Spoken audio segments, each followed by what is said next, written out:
Hey guys, Martin Bennett, CEO of The Loan Room. Really excited today to have my special guest, Andrew Moore. Hi guys.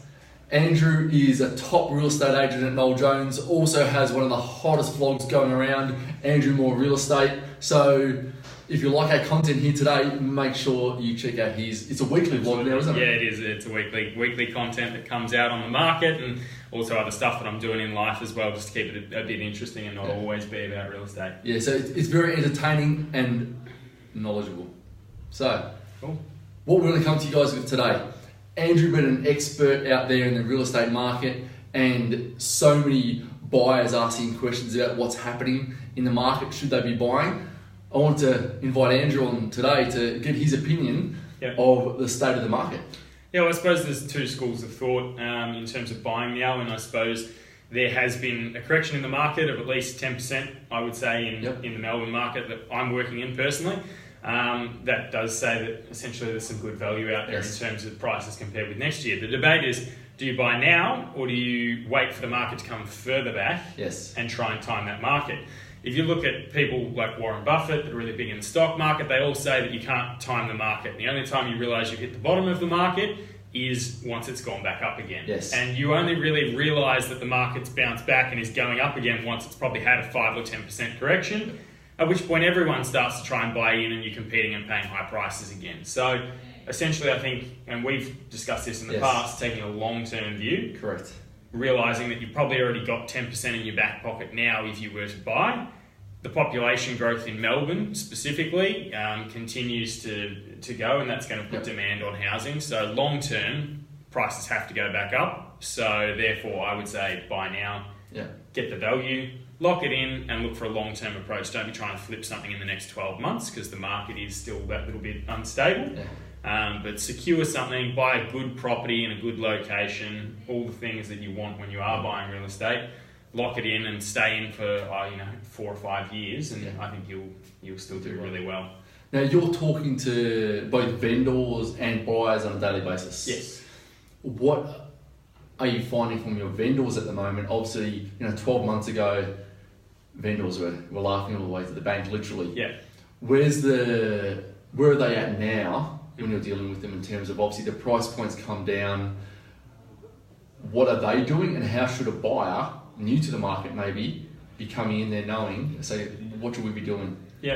So I suppose from a buying perspective, I'll start with and then I'll come back to the vendors. So if you're a buyer in the market and you're looking at purchasing a place, how do you determine value at the moment? Best thing to do, I would say, if you're looking for a 3-bedroom unit, is go through every 3-bedroom unit that is available. Good advice. Whether you like it, whether you don't like it, whether you like the location or you don't like the location, go through everything, because then you can compare prices. When you find the one that you do like, you can compare it and say, well, this one here that was in a worse location sold for 500, so this one here should be worth that little bit more. And you know internally how big they are, and you can compare all those things that you can't see just by looking at the photos online. Touching in with vendors and where they're at in the market at the moment, some of them have grasped, everyone is aware that the market's come back.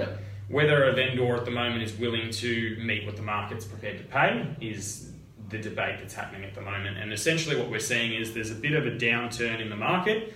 The vendors that are pricing ahead of the market and I suppose positioned attractively to buyers ahead of the other properties, because there's an oversupply of property versus buyers at the moment. They're the ones getting sold and getting sold with competition.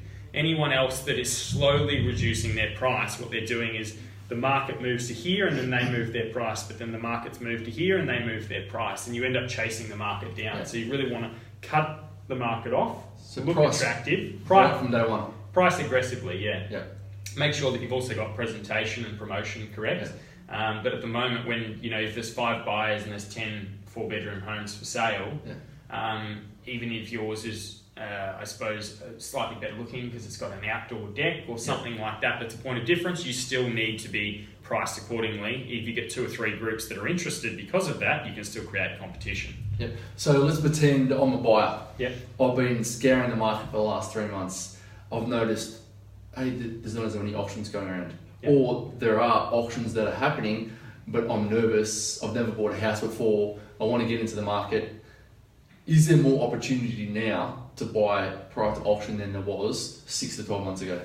Yes, there certainly is. Sellers are worried about going to auction at the moment.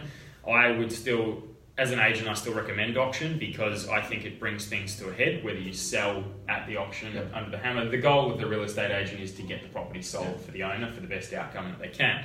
So it still brings buyers to make a decision. So a lot of the time with a private sale, for example, buyers will procrastinate, call me if you've got an offer, all of those things. I actually think getting in, as a buyer getting in, making an offer, taking control of the process is the better way to go about that process. Yeah, and I would agree the same. Yeah. So guys, I mean, I think we probably have very similar views about what's happening in there at the market. If you do have a long-term view and you're not trying to get in and flip within 12 to 24 months, now is a fantastic time to be really considering either upselling, which I'm going to ask you a question on that in just a minute, and or buying your first house or even an investment property. With the upselling, we sometimes have people come to us and say, but I'm selling my house for less. Yeah. We tend to say, yeah, but you're buying for less also.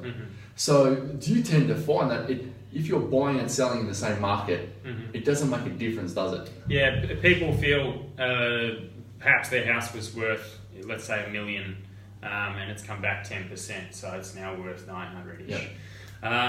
The issue people have in their mindset is, but I'm losing that $100,000. But if you're upgrading to a house that's worth 1.5, which is what you're touching on, that house has come back 10%, 150,000. You've actually made 50 grand in your transaction of transferring over. So now is the perfect market if you are looking to upsize and get that bigger house, rather than trying to do it in a sporadic market where they've both gone up 10% and you're actually losing money on the transaction. You're also paying less stamp duty on the new purchase. Correct.